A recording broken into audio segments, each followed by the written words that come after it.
to take.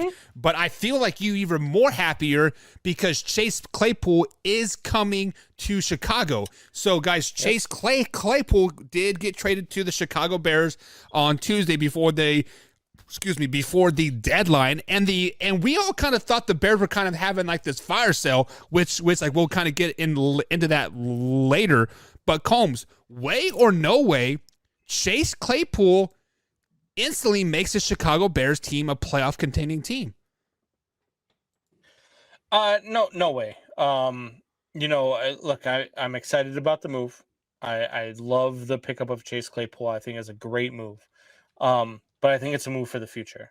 The Bears did not become a playoff team just because of this. They're playing a lot better on offense over the last 2 weeks, and adding Chase Claypool to that, we finally have a guy who has number one wide receiver capabilities.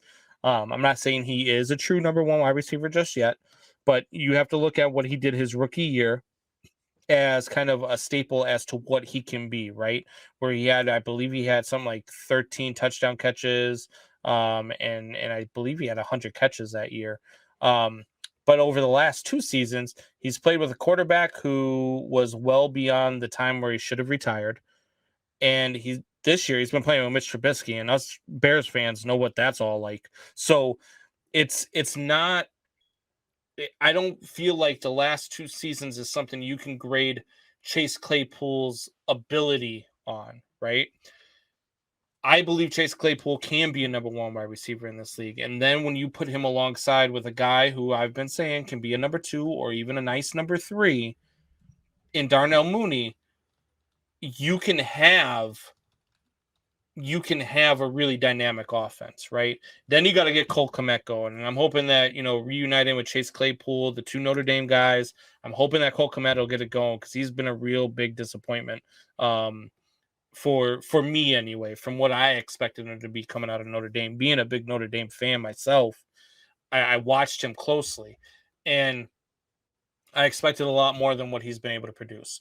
I really like what I've seen out of this offense over the last 2 weeks. 33 points up against the New England Patriots, who are easily a top 10 defense in this league, and then going into Dallas and being the first team to put up over 20 points on them.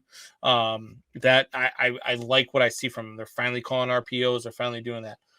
What gives me pause for concern, though, is the offensive play calling. I hope that the addition of Chase Claypool doesn't give them the idea that maybe you can start going back to the 4 and 5 step drops. Continue to run the RPOs, continue to get Chase Claypool, continue to roll Justin Fields out of the pocket and allow him to find Chase Claypool as opposed to just giving him 4 to 5 step drops, because regardless of adding Chase Claypool, we still don't have the offensive line that can pass block. And we run the ball great. Justin Fields runs the ball great, and he has shown that when he is on the move, he can find guys and he can hit them on target. So keep doing what you're doing.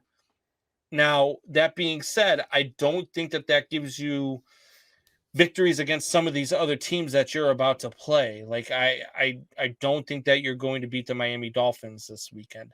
I hope you do, and I hope that I'm wrong, and I hope you are a playoff team. But after the Dolphins, you get a chance to win a few games in a row, right? Because you get the Lions, Falcons, Jets, and then the Packers, who we just talked about. Oh God, how much fun it would be to be able to face the Packers when you're 3-9, when they're 3-9, and you're somewhere at 6-6 even, or 7-5, whatever you might be at that point. How great that would be. And then you go ahead and you beat them, but then you get the Eagles and the Bills and the Vikings. So it's going to be a tough sledding. I don't think they're a playoff team, but maybe. If anybody can screw the fact up that you might have a really good early first round draft pick and then go and just get a middle round guy, and they'll probably, being a Bears fan, being a cynical Bears fan, they'll probably end up drafting like a defensive lineman instead of offensive lineman. So, I'm optimistic, right? Like I'm hopeful that this was a step in the right direction. I'm hopeful that they finally saw, hey, to me, this was a sign that we're about to build around Justin Fields. Okay. That's what this was a sign of. Okay. So I agree with you that no way the Bears are a playoff team. I think their schedule moving forward is just a little bit too tough. You said the Falcons were a automatic win. What? The Falcons are first in the NFC South. The Falcons are I said it's a winnable game. There is no automatic wins for the Bears. They're not going to beat the Falcons. They're not going to beat the Lions. They're not going to beat the Packers. Hell, the Bears could be 5-9 or like whatever going into the Packers game. But I digress from that. The couple things that I want to point out is that you did say that Juju had 13 touchdowns with 100 catches with his rookie year. Who did he play with that rookie year?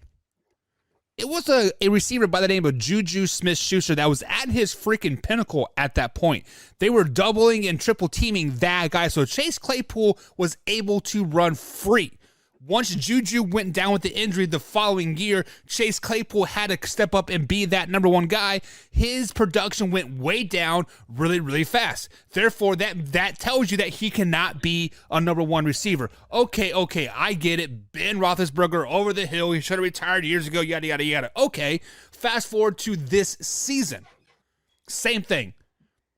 He is not a number one receiver. He is a solid number two. He is from Mitch Trubisky, Buck. Okay, but Mitch Trubisky.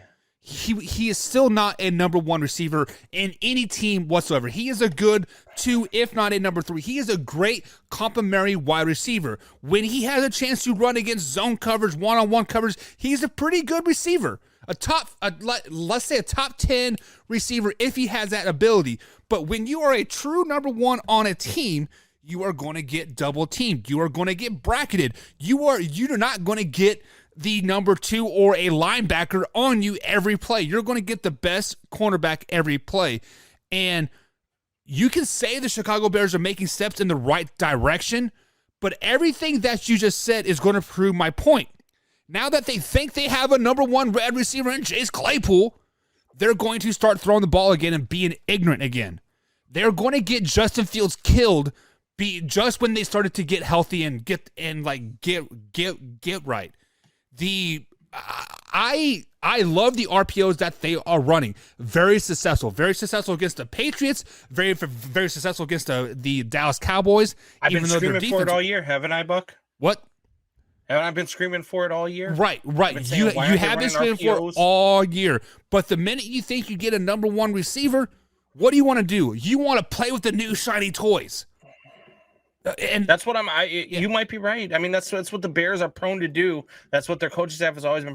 I'm hopeful that what they're starting to do now, because in years past, the Bears wouldn't have traded for a wide receiver. Right. Well, the Bears wouldn't have tried to get better. They wouldn't have tried to improve. I hope this is a sign that, look, we know what we need to do and we're going to start doing it. And that's, and I said that, like, I'm scared that they might get stupid or ignorant, like you said. I'm scared that that's going to happen because I'm a Bears fan and I'm just shell shocked into that's our reality because that's what we always end up having to deal with. But I hope that this is a sign that things are going to change. And if this is a sign of things that are going to change, then they could be an 8-9 win team, like I had said at the beginning of the season. I mean, and I definitely see your valid point there.